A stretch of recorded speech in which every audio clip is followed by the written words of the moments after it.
Stephen, welcome to the show. This is going to be like one of the easiest podcasts I've ever done because you are the entrepreneur of entrepreneurs. As a matter of fact, I've got in front of me here, you said, you've had more careers than cats have lives. I love that line. Also love some of the titles of your books. But why don't you let the audience know about your background and then let's dive in. Sure. I am the founder and CEO of Founderspace, and we are a global startup accelerator. We have over 50 partners in 22 countries.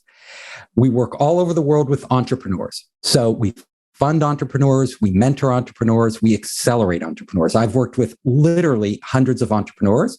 I've also been an entrepreneur myself. I did 3 venture-funded startups in Silicon Valley, 2 bootstrapped startups, and I've written 3 books on startups. So my first book, Make Elephants Fly, published by Hachette, is all about the process of how startups come up with that big idea, your elephant that seems impossible to get off the ground, and then you have to get it going.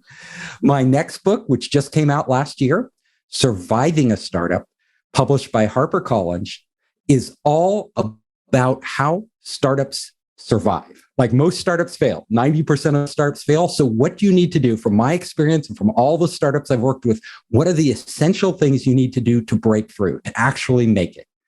And my other book, which also came out last year, is The 5 Forces That Change Everything. And that is about how technology is reshaping the world, society, business, and our lives. So all the new technologies, AI, nanotech, space technology, CRISPR, gene editing, you name it, robotics, it's all in there. Wow. We could dive into any one of those and fill an entire show easily, plus.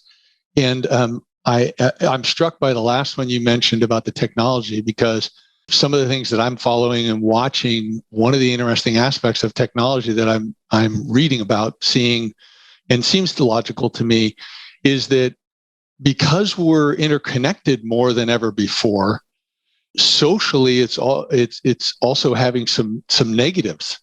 Oh, you know, yes. through the bullying and social media, through the fake news, through the different things. And you know, that's a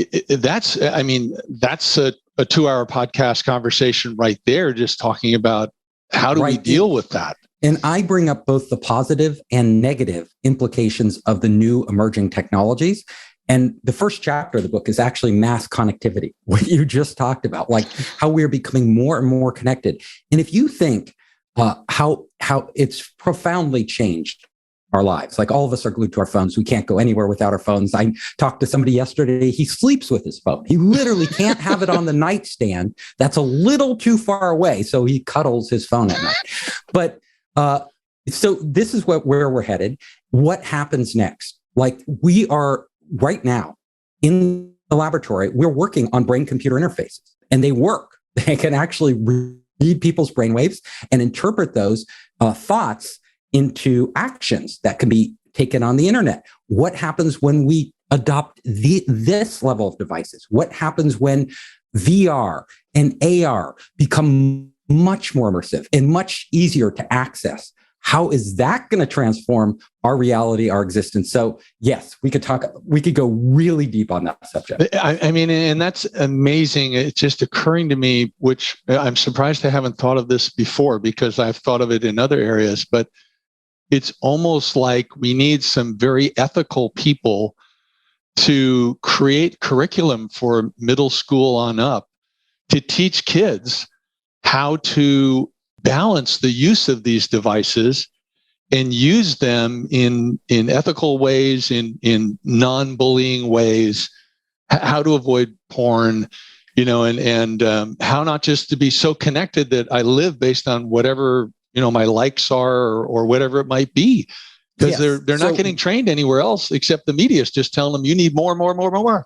Right. And we you know, the thing is, how the system works is the technology just gets put out there and it's a free for all. Like nobody, like the startups I work with, you know, it's hard enough for them to launch a product and they just pray it's going to be successful, but they don't really think through all the ramifications of that product on, you know, children, on society, on businesses, on privacy. Wow. We can see this in all the different platforms we're putting out. And the thing is, the next generation of technology that's coming after the current one, if you think it's been disruptive so far, the next generation is exponentially more powerful. So what happens when we have all of a sudden this technology? What happens if you have a technology where you can look into somebody's mind?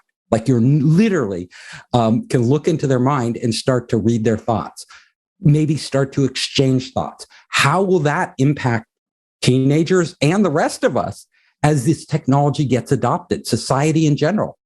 And what does it mean? So yes, these questions, we need to talk about the ethics of them, not just for the kids and training the kids, but also the adults, the people, the entrepreneurs, the people, politicians who are supposed to pass legislation. We barely understand the technology coming down the pipeline. And I tell you, it's going to shake everything up. Wow. That's really, it reminds me of that Tom Cruise movie where they were predicting when somebody was going to murder somebody or whatever it was.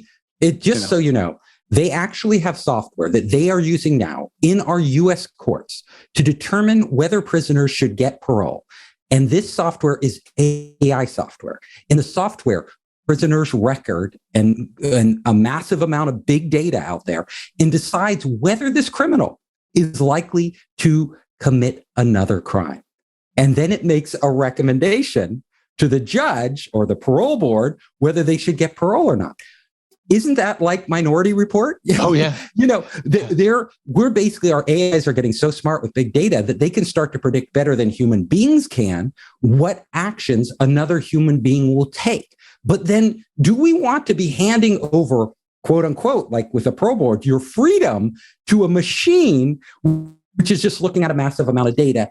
And what does that mean for our future? Not just for people who are, have served time in prison, but for all of us. Like, how will you perform on a job? Well, let's ask an AI, like whether you should be hired or not. Should I date this person? Well, let's ask my AI whether I should date this person. That's really scary.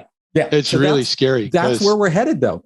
Yeah. Because these machines could do a better job than us, which is very tempting. It makes them very tempting to use. Yeah, but am I correct, though, Stephen, that the machines can do a better job potentially of assessing probability, but they can't not tell on actual an individual level? No, they cannot tell on an individual level. Yeah. Right? Yeah. They can only tell probability. And also the data they use, their decisions are only good as the data they use. So if their data is biased, let's say because of skin color, right? And you're trying to get out of prison, then, you're at the mercy. You're at the mercy of that AI and that data, and you can't look into those black boxes. Like the people being judged by them won't be able to access them and even understand how they came to that conclusion. Yeah. So yes, big issues in that book. And I loved thinking very deeply about that because I think it's so important for the future of our country. Well, we're going to have to create a course on that for Habitly. Yes, that's our what I call competitive skills training platform, or soft skills, people skills, whatever. But it's really competitive skills. But we need to think about doing a course, and when I work on that course, I'll come back to you and check in with you because that'd be very interesting. But I'm going to now shift gears here, and I want to go over to this entrepreneurial DNA you've got inside you, and with these. We are, from my perspective, I got a little bit of background in the stock market. Instead of going to college, I quit and worked on the floor of the exchange in San Francisco for 5 years. I'm not an expert, but, have a little bit of flavor there. This kind of valuations and the craziness going on in financial markets looks a little frothy, if not a lot frothy. But separate of that, really don't want to go into, are we at the top or the bottom? But just thinking as an entrepreneur, where would you like to talk to the entrepreneurs that are listen to this podcast? We got a lot of them. Oh, sure. About what they should be thinking about today to really, no matter what happens with the economy, really help their organization grow to the next level. Or as you say in some of your books and your talks, position that company so if you want to sell, you're going to be able to get the highest value. Where would you like to go? Yeah, sure. Well, first of all, I'd say we've been in a bubble bath. So it's been very frothy. And now a lot of the bubbles are popping. So it's getting harder for entrepreneurs to raise money, although it's still better than any time in the history, in our entire modern history, to raise capital. So there's a lot of money out there and it's looking for a home. However, it's sort of binary. With entrepreneurs, I've found it's either really easy to raise money, like they just raised a huge amount of money, or it's really hard. And it's sort of, it's really easy, it's extremely hard. And you are suffering and you are dying and you are hitting your head against the wall. Let me give your entrepreneurs some advice. So first of all, I learned this from my own experience and from working with other entrepreneurs. I call it the 3 kisses rule. So every investor out there that you talk to, angel investor, VC, corporate investor, doesn't matter. Every investor is a frog. And when you kiss them, you are hoping they turn into your Prince Charming, load you up with money, carry you away, make your dreams come true. But in most cases, you kiss them and they're just a frog. So my rule is if you kiss the same frog 3 times, and by kiss, I mean you meet with that frog, you pitch them your company, then you have a follow-up meeting, you pitch them your company, and then you meet again, and you pitch them your company. Once you pitch them 3 times, kiss them. If they haven't turned into Prince Charming, they are just a frog. And this is the moral. I have looked at funding cycles, and when a startup goes out, the chance of getting funded on the first meeting is very low. The chance on the second goes up significantly. The chance on the 3rd or 4th meeting, it's really at its peak. Like that's when you should be closing. And if you don't close then, you need to cross that investor off your list, because the more meetings you have, the less chance that they're ever going to invest. Investors who want to invest make a decision quickly. I've found this almost always. They can make a decision very, very fast within a few weeks. So what you need to do if you're pitching investors is when you go out to them, your very first meeting, you pitch them like they're going to invest. You actually, in your mind, it's all psychology, you assume that they are going to invest. And at the end of that meeting, you say, so are you ready to invest? And then if they say, no, I'm not, we just met, I'm not ready to invest, you say, well, what do you need to make that decision? Let me know and I will get that to you. And is there anybody we need to talk to together for you to make that decision? So you get an action item from them, and then you say, okay, I'll follow up next week and we'll schedule another meeting. Let's get it on our calendar. So you get it on the calendar if you can, right? And basically in that time, that week, you get them everything they need. If they need other people in the room, you get those other people in the room. You pitch them again, you pitch them. And when you pitch them, you don't just talk at them, you listen. You ask questions like, what do you need? What's blocking you? I've given you my pitch already. This second time, what's holding you back from this deal? Why aren't you doing this? Blah, blah, blah, blah, blah. You really want to figure out what they're thinking. First of all, even if they're not going to invest, you will figure out why other investors aren't responding, because you just, you grill them. Like you really want to know. A lot of entrepreneurs just want to hear good things and they won't do that. They won't go there. They'll just like, okay, the investor isn't interested. No, you want to know exactly what the investor isn't interested in. What about your business model? What about your customers? Is there something you could show them that would change their mind? All of this is critical. Then if they don't invest on the second one, you say, well, is there anything still holding you back? Because if there isn't, if you've already decided you're not going to invest, and I call this pushing for a no. If you've already decided you're not going to invest, we don't need to meet again, right? You don't want to be afraid. Remember, people want to invest in companies that don't need their money. If you act desperate, if you have to, just meet with them, then they're going to be just like somebody, the person who, the girl or guy who doesn't want to date you, they seem so much more attractive. So you have to, when you're talking to investors, you have to balance out fear and greed. This is what motivates investors. There's only 2 things. Like we're animals, right? It's not logic. It's not usually more data. It's usually fear and greed. Their greed of them getting a good deal has to outweigh, basically, them fear of losing a good deal has to outweigh their fear of losing their money. So they have to be. Yeah. So you have to get them more afraid that you're going to walk away than you're not. I made this mistake. Like in my early pitching, I would just be so accommodating, so nice, always meet with them. And what it's like is if you go in to buy a home, right? And it's a really nice home, but there's a lot of other homes out there. You can't see them all. You haven't seen them all, but this is you could live there. And then if the real estate person says, oh, come back anytime that this home will be here. If this home is going to be here, so come back. So you'd be like, okay, I'll go look at 20 more homes. And then you usually don't come back. But if the real estate investor goes, if you walk out that door, there's a good chance this home will be gone. All of a sudden you're like, oh, well, if I really want this home and it meets all my criteria, maybe I should just sign the deal now rather than regret it.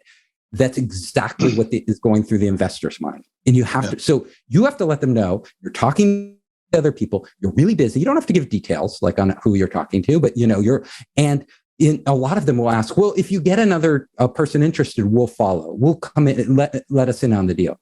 That does you no good. Actually, it just does them good. It allows them to sit back and wait, see if another investor is really interested, and then they can decide if they want in on the deal. They don't have to make the decision now, and they get a free ticket in. And there's a certain amount of investors, even VCs, highly recognized VCs. They really just follow. They all do. They're all followers. They follow. They're followers. You don't need followers. If somebody wants to follow, you have to tell them, look, I'm talking to other investors, and if they want in, they're going to want the whole deal, and they're wanting to bring their friends in. I can't promise you'll get in. In fact, if you want to get in, you have to get in now, like before they commit. Then I can guarantee it. If you don't say that, you're again leaving the door open. They're going to go look at 20 more houses, and you'll probably never see them again. So and Stephen, I would suggest what you're describing is one of the things I've adapted with what I do with leadership consulting. Yes, is I talk about good cop, bad cop negotiation style, and I talk about as a leader, you can always be the good cop. So you're always, when you want somebody to do something, they have to do it. But there's a boundary, and that's the bad cop. So the boundary is company policy, it's company values, it's the deadline, it's how much budget we have, whatever.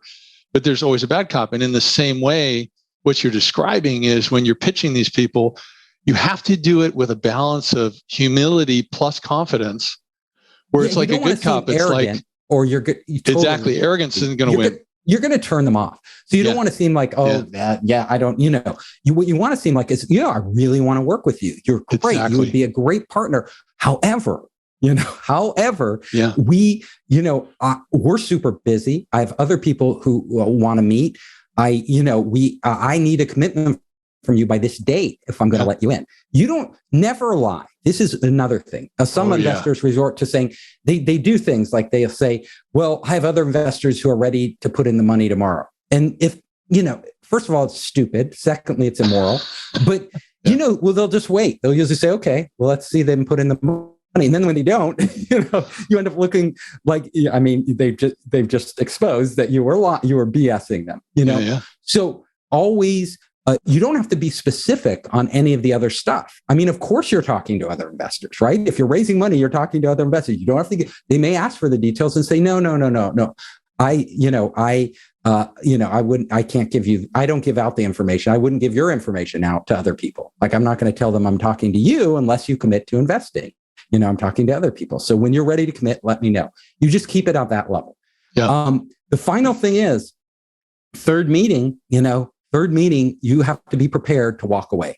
And that is a beauty, because if you walk away, I will tell you, you are almost never losing a deal, because you would have never had that deal. If they let you walk out of the room, all you're doing is freeing up your mind, your energy, and able to now focus on other things and cross them off your list and never look back. You just don't contact them again. Like, at the end, you can just say, look, if you're ready, contact me when you're ready to put in the money, and then you can say, until then, I can't take more meetings. Like, we're just too busy. Like, and I have other people who are really getting, really, really interested, and I want to focus on closing them. Well, would it make sense though, if you're walking, that's fine.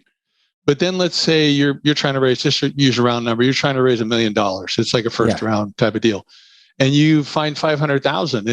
Would it make sense to go back to somebody you walked on and say, hey, we got the first 500,000. Are you interested in participating? Does that ever make sense? See, that's a really good question. And this is one of those gray areas. My feeling is, based on my experience in working with a lot of entrepreneurs raising, is more often than not, they may say yes, but then they won't actually put in the money. Because if they didn't put in the money originally, there was something holding them back. That wasn't it's not just about the money. So you can try. I mean, at that point, you don't have a lot to lose, but you are investing your time because they may want to meet again and and you're going to have to go and engage them. But you can do that. Although I wouldn't hold out big hopes for it. And once in a while, I mean, it will work. Like you can get that money from people, but I always prefer to just, because if you keep them in your mind that they're going to invest, what ends up happening is it psychically, slows you down, right? Because you can't move on. You just need to be moving on, and you want those people chasing you not chasing them. At the end of the day. And I want to go back to the analogy you used earlier, where you said it's like that girl who's not interested in you until you're interested in somebody else. And so, it's like you're convincing them, but for the wrong reasons, and they're not fully bought in to support what you want to do. It's like if a girl or a guy goes out and gets another date. Hey, I got another hot date. Now do you want to go out with me? You're like, well, they have another hot date, but do I want, doesn't always change the equation. Can work. Anything can work. Like mine are general rules of thumb. 3 meetings, general rule of thumb. It could be 5, it could be 2, all of these things are general. But what I'm really telling you is, push to a close and set a deadline. And if they walk through that deadline, move on. That's what I'm saying. Great. So three kisses, they're not a prince. They are just a frog. Okay. So I got a question for you. So when you're out trying to raise money, what is the number one most important objective that you should have? The number one most important objective above everything else is finding great investors whom you can trust, because these people are probably going to wind up on your board. They're going to be very influential in your decision making. You are literally getting married to them, and they can make your life miserable if your views don't align, and they can make your life great. And the way you get great investors is, number one, by talking to a lot of investors. Like if you only talk to a couple, you usually settle, right, for who you have. So you have a lot of momentum. You're talking to a lot of investors at once, and then you're able to pick and choose. You're able to play investors off one another. Don't just go for the highest valuation. That is a mistake. Go for the best investor. Valuations matter, but they don't matter as much as getting a great investor. I will tell you, you're either going to be very rich or very, very rich. It doesn't really matter. But getting to the point where you even have that option, it's who you bring on your team. It's the early founders you bring on, it's the investors you bring on. Yeah. So I would suggest just building on what you're saying, reinforcing it. So you have to be prepared when you go out to raise money that you're going to need to vet these investors. So it's almost like you're hiring somebody for your team. You need to really take these people through a test drive. You need to really understand how they're going to behave. You need to really work this through, because you're going to get some posers who are going to act like they're really nice, but they might be a narcissist. They might be somebody who, once they're in, they're going to want to take over, or they're going to want to do some other things. So you got to know what you're getting into. There's narcissists, there's crooks, there's literally scammers, and you need to, I've seen them all. They're all out there. So don't fool yourself just because they say they have money. And there's a lot of people are looky-loos. Like they'll never invest. They just look around. They're kind of retired people, angel investors, and they never really invest. They kind of like the idea of talking to all these startups. That's right. You need to cut through those first. And the simplest way to cut through them is say, when was the last investment you made in a startup? The last 3 investments. If they can't name them, or they were years ago, cut them off. Don't meet them. Don't go meet them. You can do that in an email. Look, I'd love to meet you. When was the last 3 investments you made in startups? I love it. Yeah. And so, boom, they're off the list. Number 2, like you said, vet them. Like literally, you're hiring them. And this puts you in the driver's seat. Actually, makes you more attractive. If you're on the date analogy again, and if somebody's judging you, you want to perform, you want to be selected. So if you turn the table around and you're judging them, not them judging you, you're not just trying to sell them. You're trying to figure out who they are, what they've done in the past, what their success is, how they work with startups. You should have a lot of questions to ask them. And one of the best questions you can possibly ask them is, every investor I know who's a serious investor has invested in startups that didn't work out.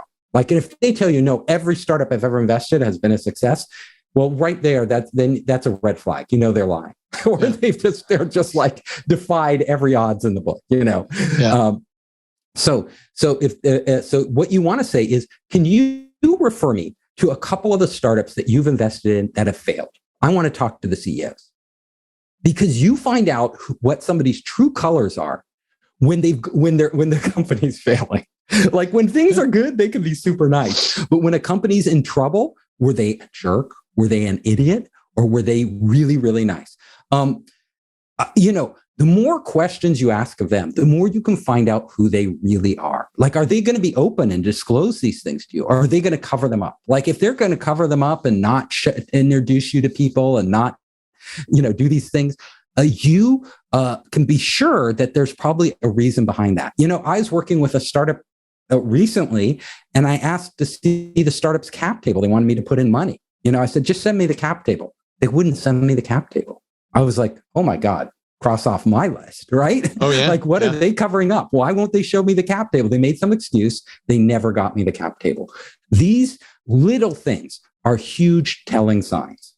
Yeah. And I think what you're saying, it's so true. And I want to encourage the audience, pick up on the fact that Stephen is recommending you want to talk to the investments they made that did not work out. Because obviously, if you say, oh, well, can I talk to some of the investors you're working with today? Those are going to be their raving fans. So they're going to cherry pick their best ones. That's right. The best relationships. So, and the other thing is, you can go on LinkedIn. You can find relationships that other people that know them, who are connected with them. You can talk to them. So there's lots of different ways. As the more questions you ask them, the more people you can find out that they know in the community, and you may have relationships, or you could look those people up. Do your diligence. Like, figure out who these people are. Because the more, entrepreneurs often think, any money is good money, and it's just not the case. Yeah. And I want to go back to also, you want to find a balance. You want to ask good questions.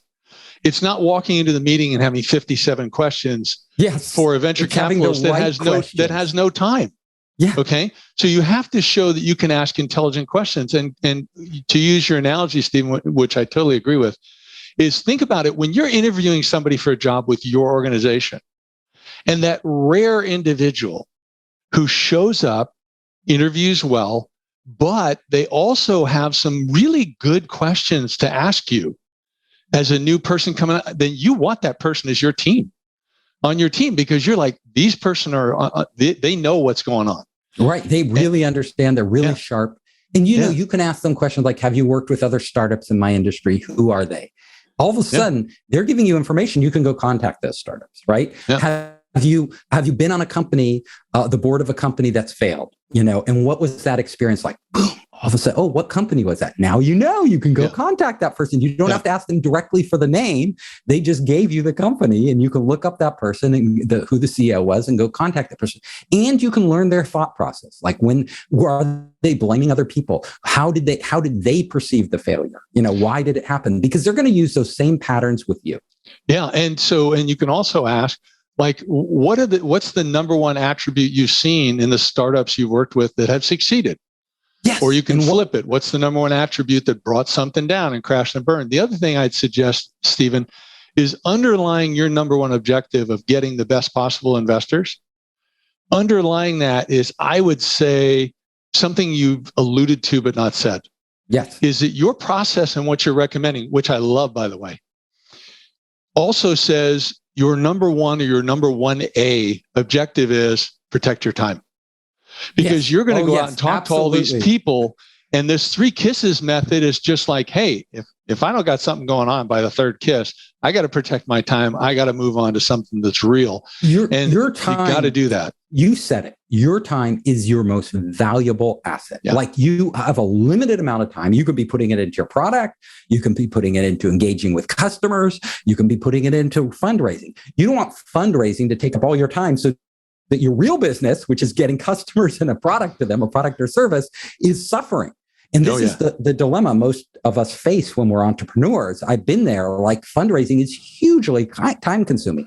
So I always say, Really, I always say, like, people ask me, should I take this meeting? There's this really interesting person who contacted me about something or other, and a lot of people will take all these meetings. And I say, if they're willing to write you a check, take the meeting. Yeah. Yeah. If they're not willing to write you a check, meaning a customer is willing to buy your product, an investor is willing to invest, most of the time, it's not worth taking the meeting. And that's really hard to do in the world because there's a lot of nice people out there. There's a lot of things, but you need to be very disciplined about this. In the early stages of startup where you have to do so much, where it's all on your shoulders, and there's never enough hours in the day, you have to really pick and choose. It's qualifying leads. Huge process. So when a lead comes through, whatever they are from something, you have to very quickly figure out, just get schedule a 15-minute phone call, go deep, figure out if there's something there. And if there's not, just move on. Politely move on. I love it. I love it. As I said at the beginning of the podcast, that we were going to it was going to be too easy to talk with you. And I feel like we've just warmed up. I've met you at a coffee shop and I haven't even gotten my coffee yet. I know. We could have a 4-course meal, I think. So going to have you back is what we're going to have to do. But if people wanted to learn more about what you're doing, whatever, what would you recommend they do? Where do they learn more besides maybe picking up one of your books? These books all sound interesting, and you've done a great job of putting together kind of a trifecta of different perspectives there for startups.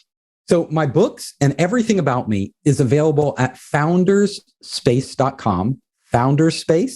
You just go there. I have tons of videos, educational material, online startup program, and everything else. Just go to Founderspace. I'm also on practically every social network. So you can just search for Steve Hoffman or Founderspace.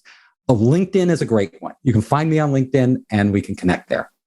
Fantastic. Thanks so much for being on the show. As I said, we just got started, but loved it. Great advice. This is probably the best 30 minutes a lot of our audience is going to spend this month. So thank you, really David. Appreciate it.